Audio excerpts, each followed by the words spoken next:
Hey guys, this is Landon today with Graphic Authority, and today I'm going to answer a few of the questions that have been coming through on Facebook when I've been asking for video suggested topics.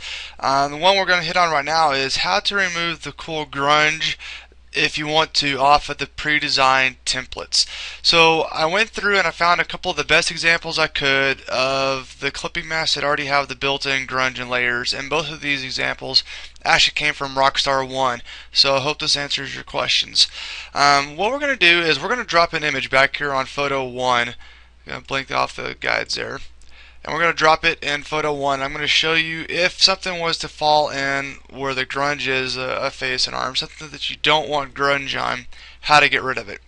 So here's the image I have right here. And we're just going to use my arrow tool, click and drag it over. I'm going to shrink that because we're going to see it again. And I'm not going to spend a lot of time resizing this or anything. I am going to flip it though so we can see what her head looks like with the grunge on it. And we're going to drop it right under photo 1. Going to put it right under where it says that arrow is and blink it, then there it is. So you can see that there's some grunge now going over the top of her hair, inside of her face even has a little bit here. And we're going to take that off real quick. So what we're going to do is you need to look and see what it is clipping into, and it's clipping into a white frame. So if we paint white on this layer, it's going to add to that frame. So here I am, just my generic white and black. I'm going to select just a big soft brush and paint on, and it takes off that grunge. Let me come up here so you can see it a little bit better where it's coming off. But it takes off that grunge because I am adding to this white layer right here. So back up just a little bit here. Well, here it is with the grunge on again.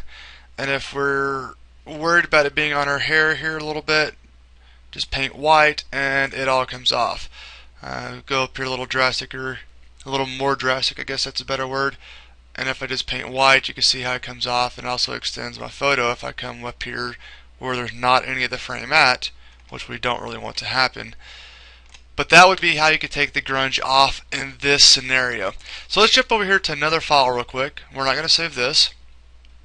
And this one's maybe a little bit more extreme, and it works a little bit differently.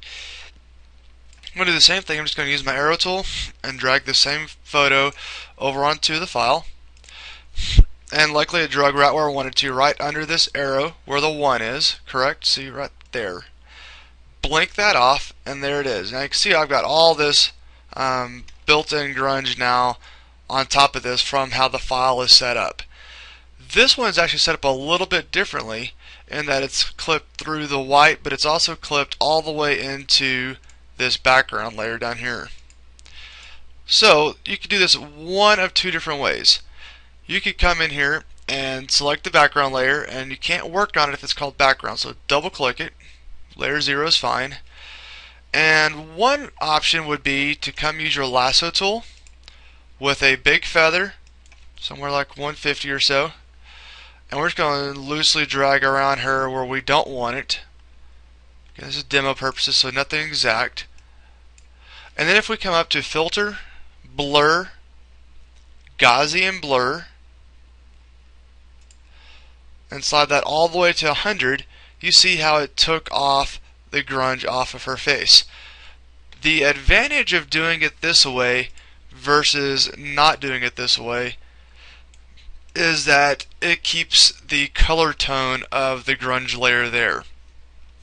So you can see if I blink this off, that's the original photo, and this photo has that color tone in it already from the built-in layer there. So option 2, back up here, deselect, would be to come in and you could actually put a layer mask on that layer and paint it black, and that would take it off. Now the disadvantage of this one, like I said earlier, is we no longer have the tone of the photo on top of her. We just have no grunge on her, but we've lost the tone at that point.